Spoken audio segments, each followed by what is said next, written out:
Ini dia hakikat tauhid dan hakikat la ilaha illallah. Beribadah hanya kepada Allah satu-satunya dan takkan beribadah kepada siapapun selain Allah.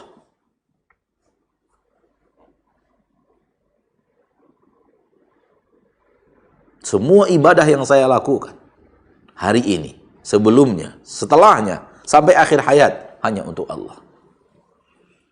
Puasa hanya untuk Allah. Salat hanya untuk Allah. Zakat hanya untuk Allah. Haji dan umrah hanya untuk Allah. Kepada Allah saya tujukan. Doa hanya kepada Allah. Takkan berdoa kepada selain Allah. Minta apapun, takkan minta kepada kecuali hanya kepada Allah. Termasuk minta sehat kan hanya kepada Allah. Minta di lapangan rezeki hanya kepada Allah. Minta dijaga toko kita dari mara bahaya hanya kepada Allah subhanahu wa ta'ala. Minta anak kita diluluskan ujian hanya kepada Allah subhanahu wa ta'ala. Tak pernah meminta kepada selain Allah. Meminta diamankan perjalanan kita hanya kepada Allah permohonan dan permintaan itu. Singgah kita di sebuah negeri, minta diamankan di tempat itu. Mungkin tempat itu adalah tempat yang belum pernah diinjak oleh kaki manusia. Di hutan belantara, tak ada permohonan kecuali hanya kepada Allah subhanahu wa ta'ala Rabbul Izzati wal Jalala. Membaca Al-Quran hanya untuk Allah. Kepada Allah diarahkan dan ditujukan amalan ini.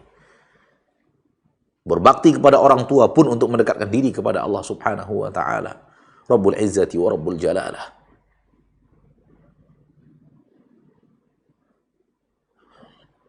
Itu dia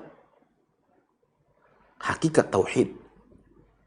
Itu dia tauhid. Itu baru tauhid. Dan berjalan di atas hal yang seperti ini, perlakukan seperti ini terus seumur hidup dan bertahan sampai malaikat maut datang menjemput. Ini baru amalan besar. Baru terlihat bahwa dia adalah amalan yang sangat besar. Wajar kalau kemudian dia jadikan pondasi terbesar agama Islam. Hal yang terpenting dari syariat Allah.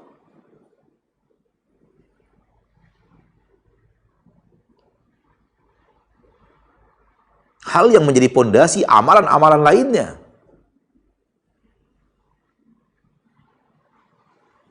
Baru tauhid seperti ini terlihat keagungannya. Terlihat kebesarannya dan kemuliaannya.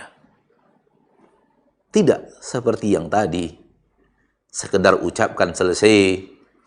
Asal mengucapkan la ilaha illallah, la ilaha illallah, la ilaha illallah. Udah urusan selesai.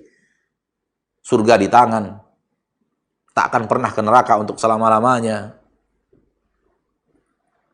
Walaupun beraneka ragam kemudian perbuatan-perbuatan yang bertolak belakang dengan apa yang dia ucapkan. Bukan seperti itu saudaraku. Bukan seperti itu saudariku. Anda sedang berhadapan dengan amalan terbesar dalam hidupmu.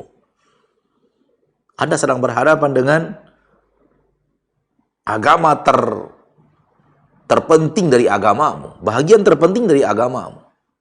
Anda sedang berhadapan dengan bahagian terpenting dari wahyu Allah kepada seluruh para nabi dan para rasul. Tak mungkin dia sesepele itu Anda lakukan dan Anda tempatkan.